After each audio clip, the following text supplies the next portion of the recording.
Hello friends, welcome back. अगर आप हैं बिहार में नियोजित शिक्षक और बनना चाहते हैं राज्यकर्मी, तो आप सभी को एक एग्जामिनेशन से गुजरना होगा, जिस एग्जामिनेशन का नाम है सक्षमता परीक्षा।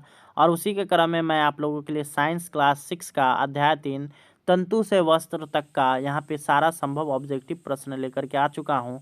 और यह वीडियो सभी शिक्षकों के लिए है, चाहे वो सामान्य शिक्षक हो, शारीरिक शिक्षक हो या उर्दू शिक्षक हो।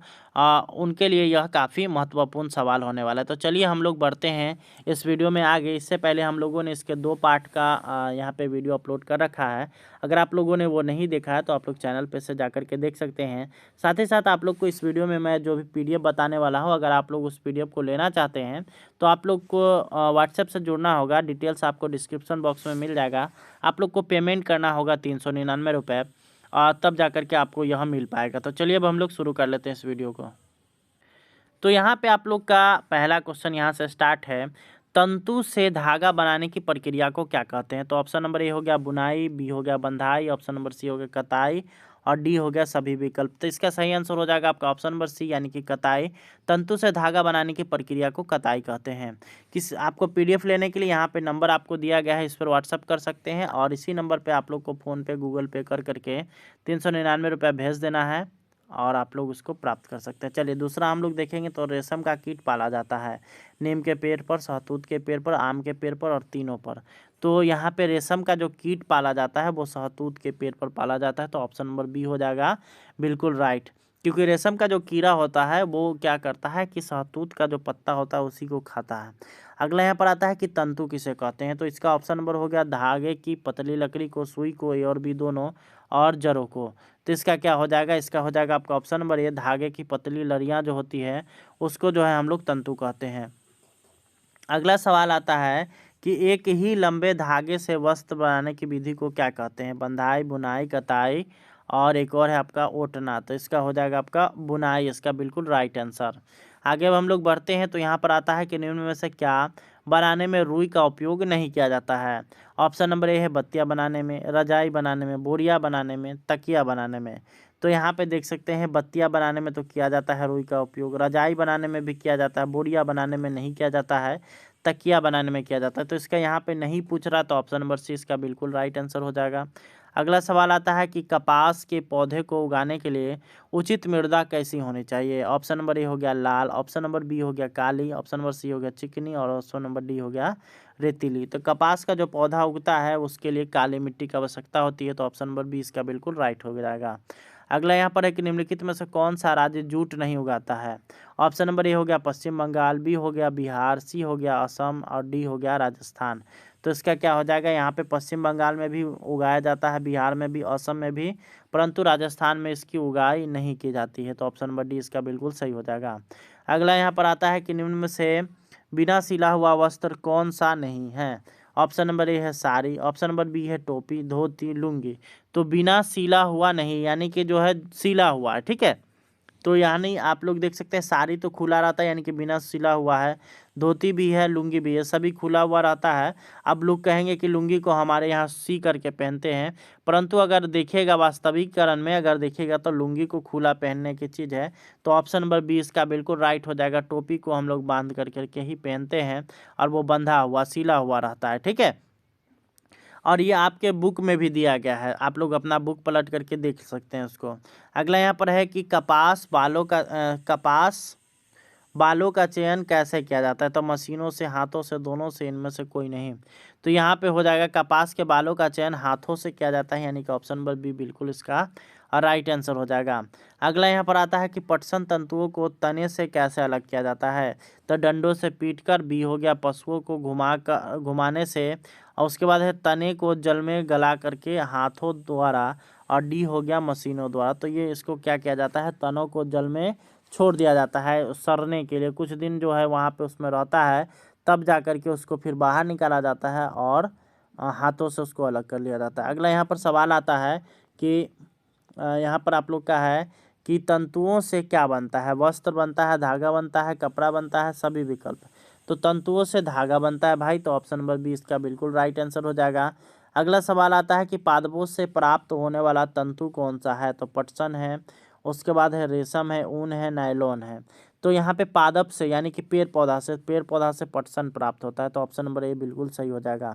अगला यहाँ पर आता है कि प्रकृति से प्राप्त होने वाला तंतु कौन सा है? तो नाइलॉन है, ऊनी है, रेशमी है, केवल ऊनी और रेशमी। तो नाइलॉन जो है वो प्रकृति से प्राप्त नहीं होता है। ऊन और रेशमी जो वस्त्र है, तंतु जो है वो यहाँ पे प्राकृतिक रूप से प्राप्त होता है, तो ऑप्शन नंबर डी हो जाएगा, केवल ऊनी और रेशमी इसका राइट आंसर।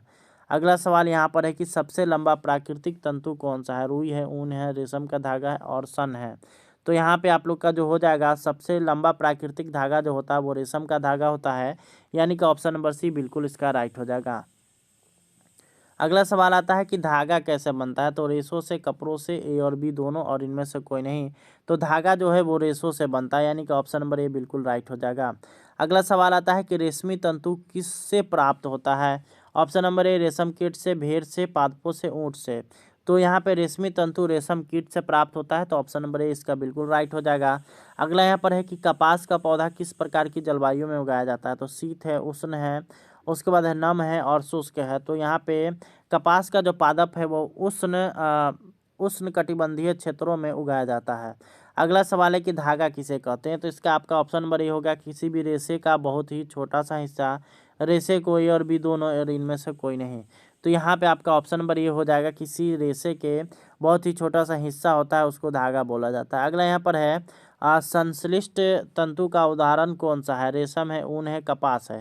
तो ये तीनों आप लोग का प्राकृतिक है। पॉलिस्टर जो है वो आप लोग का संश्लिष्ट है, जिसको मानव अपने हाथों से उसका निर्माण किया है। अगला यहाँ पर 20वां नंबर आप लोग का आता है कि कपास के रेशे पौधे के किस भाग से प्राप्त होते हैं? जड़ों से, ठंडल से, पत्तों से और फलों से।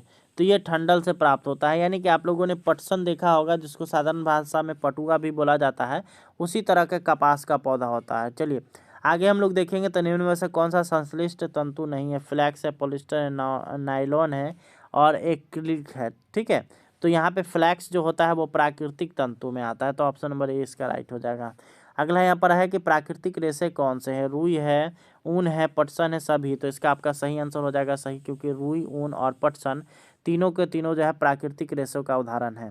अगला यहाँ पर है कि पटसन कहाँ से मिलता है? तो पौधों से, जंतु से और भी दोनों, और मिट्टी से। तो यहाँ पे पटसन जो है, पटसन का पौधा होता है, तो ऑप्शन नंबर ए बिल्कुल राइट हो जाएगा। अगला सवाल है कि नारियल से प्राप्त रेशे से क्या निर्मित होता है? मैट होता है, गद्दे होता है, रस्सी होता है, उपरोक्त सभी। तो नारियल से जो प्राप्त रेशे होते हैं उससे मैट भी बनता है, गद्दे भी बनता है, रस्से भी बनता है। तो इसका ऑप्शन नंबर डी हो जाएगा, उपरोक्त सभी। अगला यहाँ पर आता है कि कपास गोलक का माप कैसे होता है? बेर जैसा गोलक का माप कैसा होता है? नींबू जैसा, अंगूर जैसा, इनमें से कोई नहीं। तो कपास के जो गोलक का जो माप होता है वो होता है नींबू की जैसा। ऑप्शन नंबर बी बिल्कुल राइट हो जाएगा। अगला सवाल आप लोग का आ गया कि कपास के बीजों से कपास को हटाया जाना क्या कहलाता है? कटाई, ओटाई, फाड़ना और बुनाई। तो यहाँ पे आपका सही आंसर हो जाएगा ओटाई, यानी कि ऑप्शन नंबर बी बिल्कुल सही है। अगला सवाल यहाँ पर आता है कि प्राकृतिक तंतु नहीं है। आपका ऑप्शन नंबर ए हो गया नायलॉन, बी हो गया रुई, ऑप्शन नंबर सी हो गया पटसन और डी हो गया सन। तो नाइलॉन जो है वो प्राकृतिक तंतु नहीं है।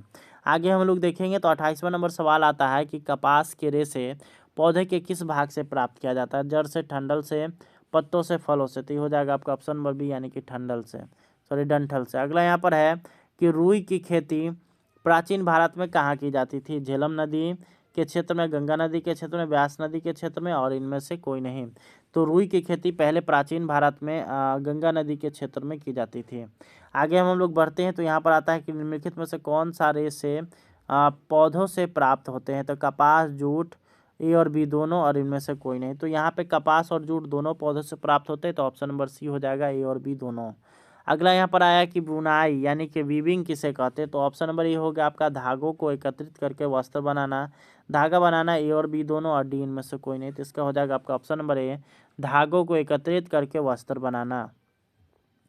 32वां नंबर सवाल आप लोग का आता है कि रेशों से सूत बनाने की प्रक्रिया कहलाती है? बुनना, कताई, बुनाई और कपास ओटन। तो रेशों से जो सूत बनना जो कहलाता है वो कताई कहलाता है। चलिए आगे अब हम लोग बढ़ेंगे, तो अगला यहाँ पर आता है कि निम्नलिखित में से कौन सा कथन फाइबर के बारे में गलत है? जूट जो है वो प्राकृतिक रेशा है, बिल्कुल सही है। पॉलिस्टर जो है सिंथेटिक फाइबर है, बिल्कुल सही है। नाइलॉन जो है सिंथेटिक फाइबर है, बिल्कुल। और रेशम सिंथेटिक फाइबर है, बिल्कुल गलत, ये भी प्राकृतिक फाइबर है, प्राकृतिक रेशा है। तो ऑप्शन नंबर डी इसका बिल्कुल सही आंसर हो जाएगा। अगला यहाँ पर आता है कि निम्न में से कौन सा सिंथेटिक फाइबर है? कपास है, रेशम है, ऊन है, नाइलॉन है। तो नाइलॉन इसका बिल्कुल सही आंसर हो जाएगा। आइए 36वां नंबर हम लोग देखेंगे। तो रेशे बनाने के लिए धागों को दो सेटों को एक साथ व्यवस्थित करने की प्रक्रिया क्या कहलाती है?